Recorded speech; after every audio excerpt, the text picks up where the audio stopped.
Riyadus Salihin. Chapter 19, Heretics Doing Desirable or Undesirable Deeds.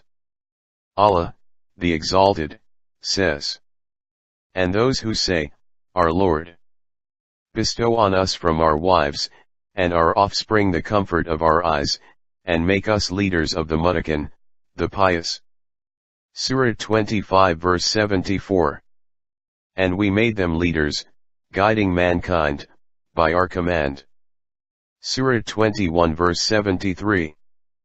Jarir bin Abdullah, may Allah be pleased with him, reported, "We were with Messenger of Allah peace be upon him shortly after dawn, when there came to him some people clad in woolen rags, or covered with sleeveless blankets, and with swords hanging down from their necks.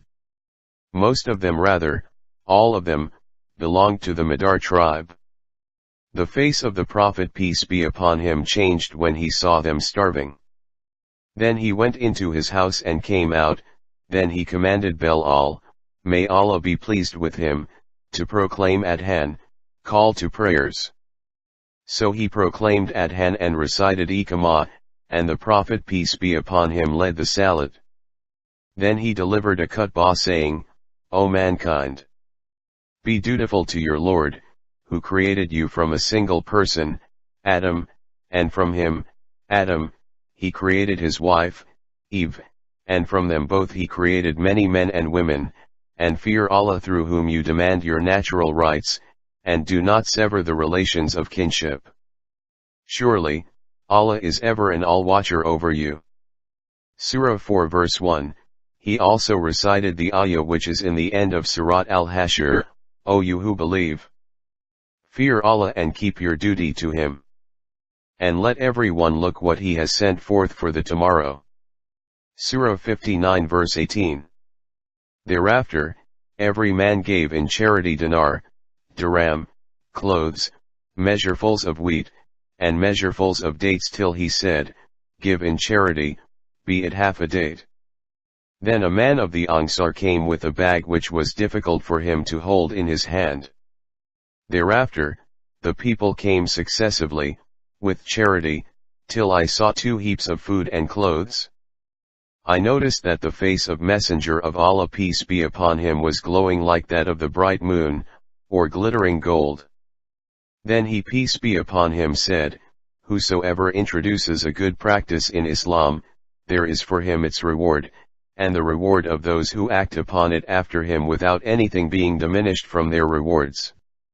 And whosoever introduces an evil practice in Islam, will shoulder its sin, and the sins of all those who will act upon it, without diminishing in any way their burden. Reported in Sahih Muslim.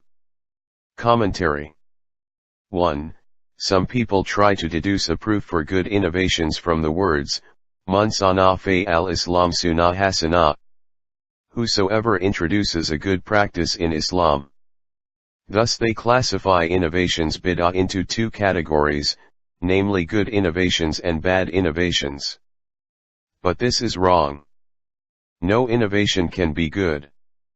It is always bad because it amounts to inventing Sharia which no one has the right to do. Constitution of Sharia is the exclusive right of Allah alone.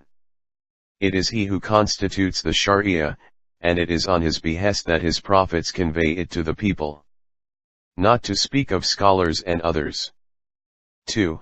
What this hadith makes abundantly clear is that, anyone who tries to find new ways and means to preach and practice Islamic Sharia, which are later on adopted by other people also, would not only get the reward of doing so but he will also be rewarded for the endeavors of those, who will after him continue them and perform good deeds.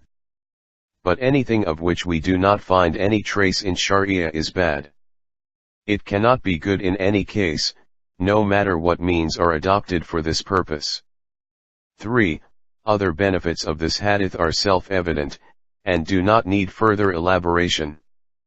Ibn Masud, may Allah be pleased with him, reported, the Prophet peace be upon him said, the first son of Adam takes a share of the guilt of everyone who murders another wrongfully because he was the initiator of committing murder.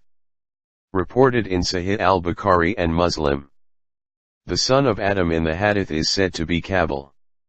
Allah tells us about his story in Surat Al-Ma'idah, the table spread with food. Verses 27 to 31. Commentary: this hadith gives us an idea how serious is the crime of initiating an evil which is followed by others. One who initiates an evil would be sinful for all those who follow him in that crime till the day of resurrection. The safest course, therefore, is that one should abstain from heresy and stick to obedience only.